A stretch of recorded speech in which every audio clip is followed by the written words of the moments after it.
Y sean bienvenidos una vez más a este episodio de Escuela de Romano. En este caso nos toca hablar sobre lo que es el temario de lo que se ha visto en toda la materia de Derecho Romano. Yo soy Juan Farachi y me acompañan Wilmer Sandoval y Marcelo Silva. Somos estudiantes del segundo semestre de la Universidad José Antonio Páez, pertenecientes a la sección 102 de 1. Ahora, para comenzar con el primer tema, es necesario hablar de los derechos reales, personales y del patrimonio. El patrimonio romano se define como el conjunto de bienes que posee una persona, deducidas las deudas, y que establecen la universalidad jurídica de valor positivo, es decir, la suma de todos los bienes, acciones y derechos que recaen en una persona. En este caso sería el pater familias. Mientras que el patrimonio en la actualidad se define como la universalidad de todos los bienes, tanto activos como pasivos de una persona, y que son susceptibles a una valoración económica. Cabe destacar también que dicho patrimonio tiene una fórmula universal, que en este caso es patrimonio es igual a activos menos pasivos, que es la que es principalmente utilizada en el mundo del derecho. Y que asimismo dicho patrimonio en Roma tenía dos formas. El primero que era universitas juris, que además de bienes también incluía todos aquellos bienes jurídicos que posee una persona, como por ejemplo el patrimonio total, la dote o la herencia. Y asimismo la universitas facti, que también poseía todos aquellos bienes, pero que eran materialmente diferenciados, como por ejemplo en este caso podía ser una biblioteca o los distintos bienes que tenía un pater family dentro de su patrimonio, vale la redundancia. También el patrimonio en Roma, o la teoría romana del patrimonio, tenía varias consecuencias. Por ejemplo, no todas las personas tenían necesariamente un patrimonio. En el patrimonio romano, como bien decía nuestro compañero Wilmer, están deducidas las deudas. Podría una persona o podría un patrimonio no tener una persona a la cual recaer. Esto se le llamaba herencia yacente y recaía directamente en el Estado. Asimismo, pasando a lo que son los derechos reales y personales, cabe destacar que los derechos reales son aquellos que crean una relación directa entre una persona u sujeto de derecho y una cosa u objeto de derecho, siendo este un derecho absoluto y soberano que confiere total control sobre dicha cosa en la medida en que está dispuesto. Estos se dividen en derechos de propiedad y derechos sobre la cosa ajena. Se entiende como derecho de propiedad como la acción de gozar de la titularidad de un bien o una cosa, sin más limitaciones que las establecidas por la ley, siempre y cuando contando con los requisitos de goce o disfrute y de disposición. Mientras que el derecho sobre la cosa ajena se entiende como el conjunto de derechos o aquellos derechos que son recaídos sobre una cosa o un bien, sin contar con la titularidad del mismo. Por ejemplo, la servidumbre. También están los derechos personales, que son los que obligan a una persona a cumplir con la prestación dada. Estos tienen dos sujetos, que son el sujeto activo o también conocido como acreedor y el sujeto pasivo, también conocido como deudor.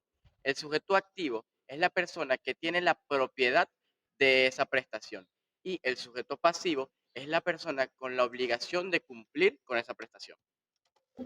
Asimismo, continuando con lo que es el segundo tema, toca hablar de las obligaciones. En el ámbito de las obligaciones contamos con dos definiciones primordiales. Primero, el de los institutos de Justiniano, es decir, la definición romana. La obligación es un vínculo jurídico el cual se encuentra en virtud de una persona denominada deudor, la cual se encuentra constreñida a realizar una determinada prestación a favor de otra persona llamada acreedor.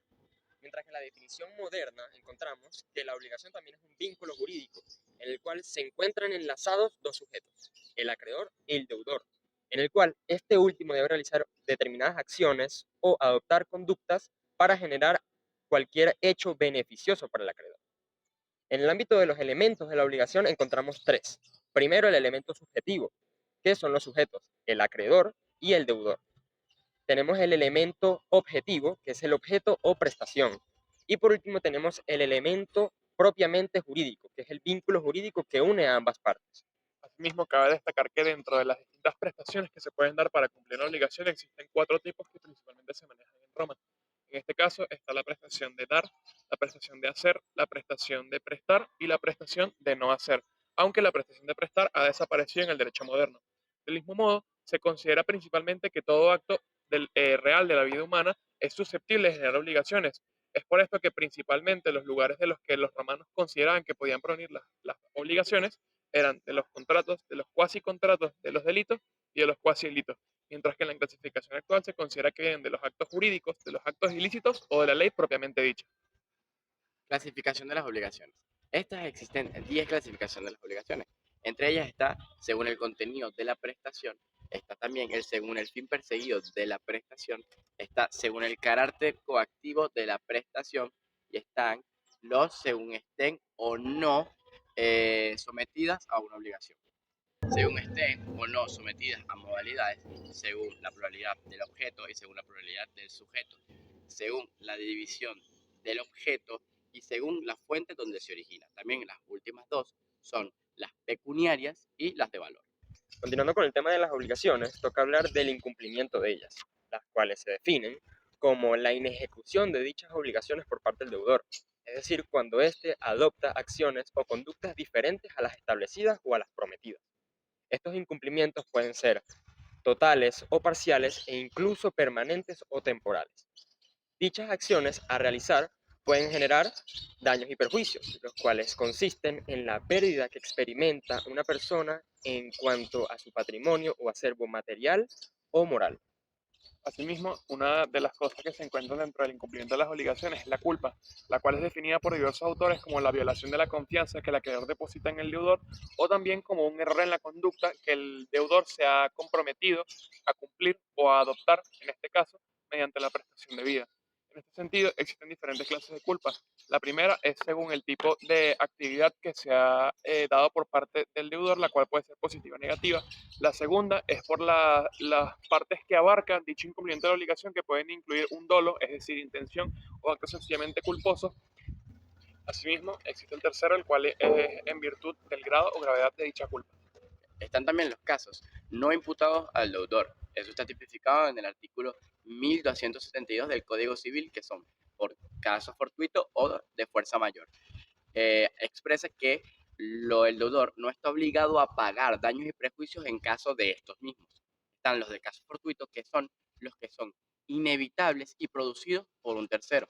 Y los de causa mayor, de fuerza mayor, son los que son igualmente inevitables, irresistibles y son causas, por ejemplo, de la naturaleza. Asimismo, están los tipos de incumplimiento de las obligaciones, como lo son los temporales y las definitivas. Las temporales es cuando el deudor no cumple con su obligación por tema temporal, es decir, por un tiempo específico, sin certeza de que no la va a cumplir más. Y las definitivas son cuando el deudor no cumple con su obligación y se tiene certeza de que no lo hará. Asimismo, continuando con el siguiente tema, toca ahora hablar de lo que es la extinción de las obligaciones. Tenemos la principal, que es el pago, el cual es el medio o modo por excelencia para el cumplimiento de una obligación.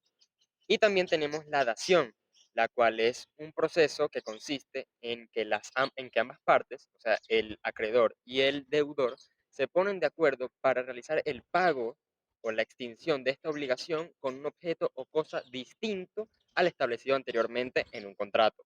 Asimismo, otro de los medios de extinción de las obligaciones es la novación, mediante la cual ambas partes convienen, en este caso, el extinguir la obligación anterior en virtud de una obligación nueva. Siempre existe un cambio de alguno de sus elementos, como lo puede ser el deudor, el acreedor, el objeto o la causa.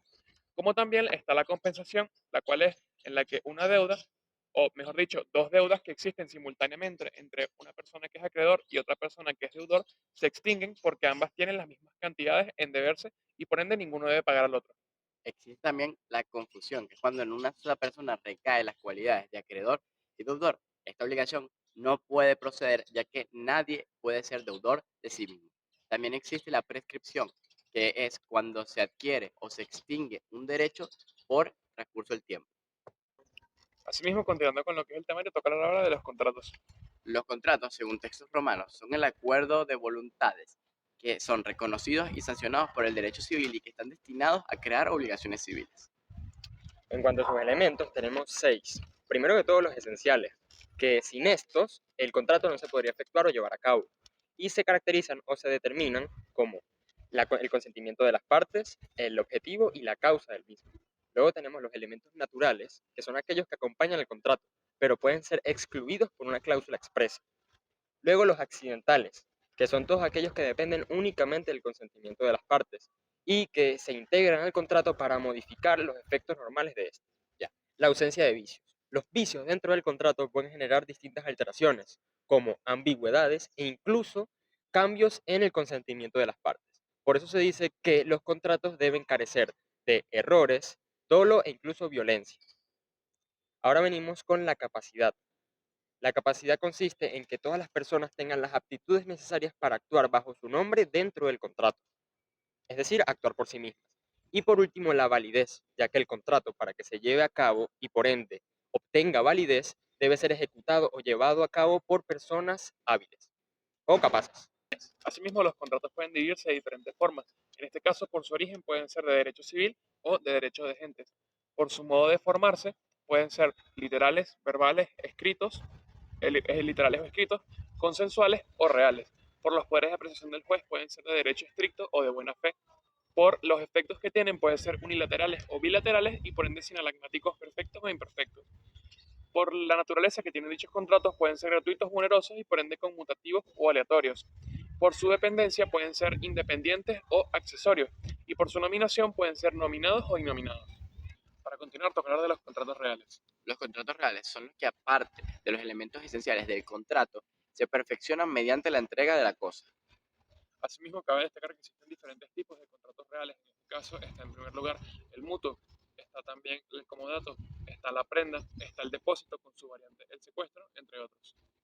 Dentro de las modalidades del contrato nos encontramos la condición, el término, el modus y el accesio. Además, dentro de estas mismas condiciones nos encontramos imposible, ilícitas, positivas y negativas, suspensivas y resolutorias.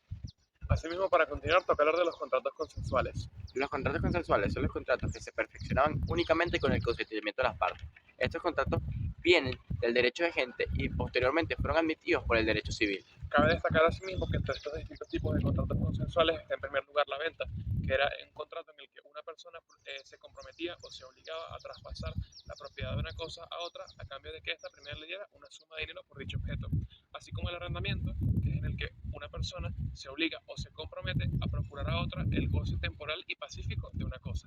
También tenemos la sociedad, el cual es un contrato en el que dos o más personas, denominadas socios, se obligan recíprocamente a aportar sus bienes o su industria, con el fin de realizar operaciones comunes y obtener beneficios para todas las partes. También tenemos el mandato, el cual es un contrato representado por una persona llamada mandatario, el cual obliga o se obligaba gratuitamente con otra persona denominada mandante, con el fin de gestionar sus derechos o bienes. Para concluir, toca hablar del delito como fuente de obligaciones. Los delitos son todo acto que va en contra de lo jurídico, se encuentra tipificado y penado por ley, mientras que los actos ilícitos son toda conducta voluntaria que va en contra de los derechos de una persona y estas se encuentran prohibidas en ley. Dentro de los delitos nos encontramos dos sujetos. Primero que todo, el sujeto activo, también denominado victimario, que es aquel individuo que realiza el acto ilícito, mientras que el sujeto pasivo es la persona que se ve directamente afectada por la realización de esta acción, también denominado víctima. En la clasificación de los delitos nos encontramos los delitos públicos, que son todos aquellos que van en contra o afectan el interés social, y estos son perseguidos y castigados por el Estado. Y también tenemos los delitos privados, que son todos aquellos que afectan los derechos de solo una persona y tienen que ser perseguidos por ende por ella. Asimismo, cabe destacar que en el ordenamiento jurídico venezolano los delitos tienen tanto responsabilidad penal como civil y en el Código Penal se establece que el hecho de ser perseguidos penalmente no los excluye de una posible acción civil. En este caso, cabe destacar que dentro del Código Civil venezolano, la responsabilidad civil por aquellos hechos ilícitos o delitos se encuentra contemplada en los artículos 1185, 1193, 1196 y 1272. Y estos fueron todos los temas que tocamos en la cátedra de Derecho Romano II. Agradecemos a nuestro profesor, el abogado Rubén Gómez. Muchas gracias y hasta la próxima.